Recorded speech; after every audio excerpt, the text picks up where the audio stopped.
So to create a new order in RoseRocket, click on the New Order button and then select the customer that you're creating the order for. If they don't appear in the list, make sure you just type in their name, select them, and then click Create. So this is called the Order Details page. This is, of course, where you're going to define all of the information about the shipment that you're quoting on or moving.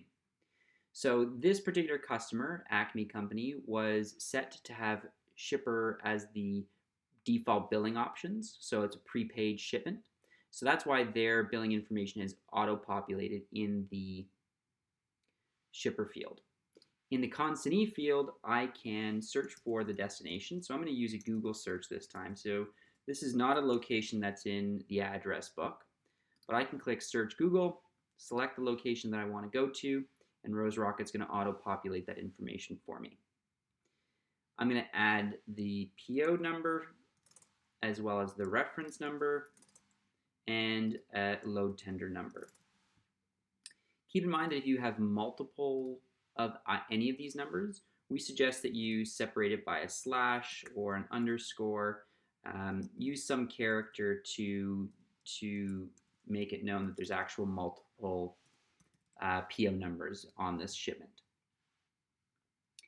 In the ready time field, I'm going to define the pickup window. So let's say it's between tomorrow, between 12 p.m. Actually, let's go earlier, 8 a.m. and 12 p.m. In the requested delivery date field, I'm going to put the actual requested delivery date and time. So let's say that's between 12 p.m. and 5 p.m. If there are special instructions for the order that you want the carrier to be aware of, add them here. So whatever you put here, that's what's going to appear on the bill of lading that you dispatch.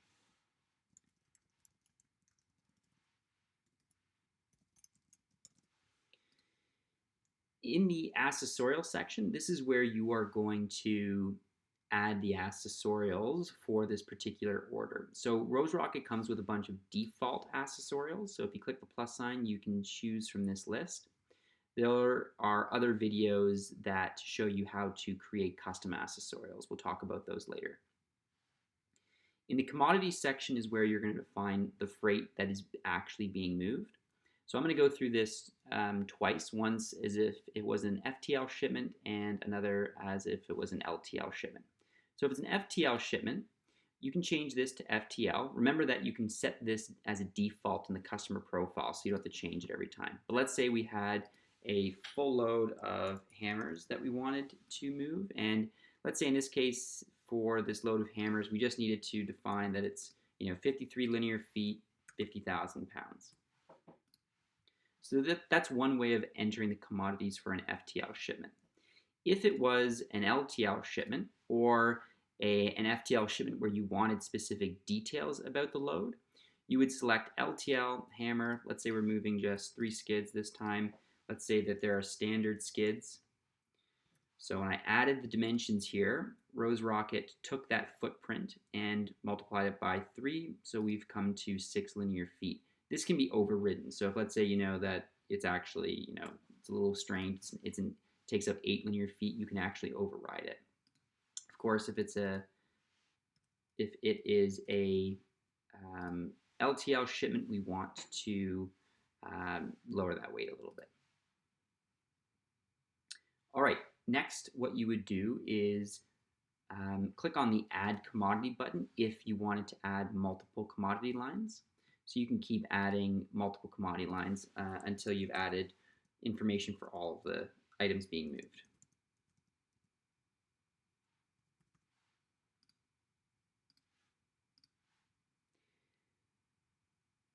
What you're going to do next is click on the Next button in the top right corner. So as a reminder, RoseRocket is going to notice if you pull the location from Google search, which it did here. So I'm going to just say yes. So that's now saving this location to the address book so that I can pull it up next time without the Google search. Now we are going to rate this order. We're going to add a spot quote to this order. So there's a couple ways of doing that. Most likely, you're going to want to collect some carrier cost rates first. So what you might do is you click on the Add Carrier Costs, and what you can do here is define the rates that your partner carriers are quoting you. So let's say that the first partner carrier quoted $4,000. So I'm just going to save this. I'm going to click Save and Exit here. And I've now stored this quote against the order. You can add multiple cost quotes. So I'm going to click on Add Carrier Cost Quotes this time. And this time I'm going to I'm going to create a per mile rate. When I click per mile rate, it's going to now show me the quantity of miles. So let's say that this is 400 miles, and the rate was $1.20 or $2.25 a mile, $2.24 a mile, pardon me. It's now defined the cost as $896. Again, I'm going to save this one, so click Save and Quote.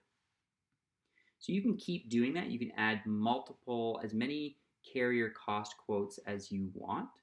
If you want to add miscellaneous items for, let's say, known accessorial charges, you can do that. So you can click Add Miscellaneous and put a miscellaneous amount here. Another way that you can create a quote is if you know the carrier cost already. So you can say, okay, I know that this is going to be $450 in cost. Rather than selecting Save and Exit, I'm going to click Save and Add Quote.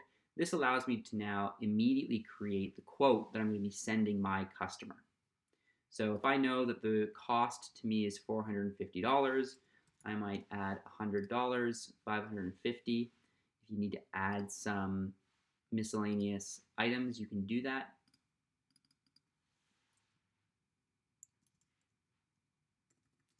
Okay, let's just keep it simple and just add a flat rate here.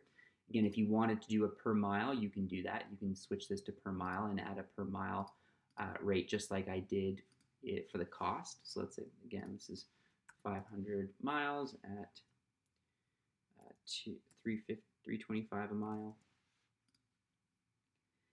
In the delivery start and delivery end columns, this is just if you wanted to define a promised delivery date range.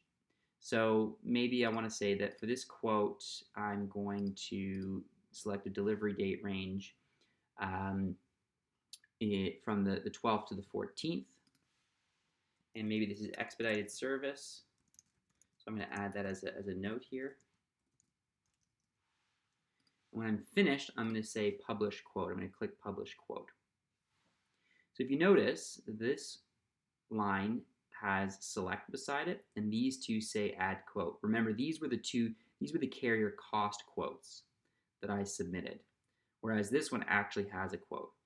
So the idea here is that at any point you can build a quote from the information that you've saved. So I'll say Publish Quote. Now you can see that this one says Select as well, or rather this one. All right, so that's a little bit about how you create quotes. What you might also want to do is then email a copy of this spot quote to the customer. So to email a spot quote to the customer, click on PDF, and this is going to open up basically a summary of the quote that you just created. So the idea here is that it shows the customer all the information about the quote that you just created, and then you can click Send Quote and actually email this to the customer. When I click Close now, it's going to take me back to the order details page. And I just want you to see that in the activity log here, it's actually tracking all of the information that you've been adding to the quote section. So eventually what's going to happen is the customer is going to say that they're happy with your rate. And now what you need to do is you need to select the quote, the rate they went with, and convert it to an order. Now that's not likely to happen from here.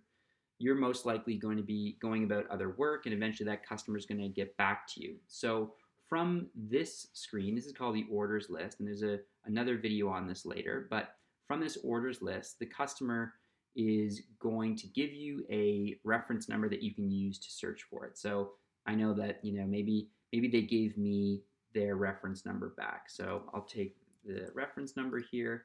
I'm going to put it into the search field, and Rose Rocket's going to bring me right to that order. So what you do from here is you click full view. So you're going to go back into the order, and you're going to select the rate the customer selected. So I'm going to click on the rate at the top here, let's say, clicking select, and then I'm going to click confirm.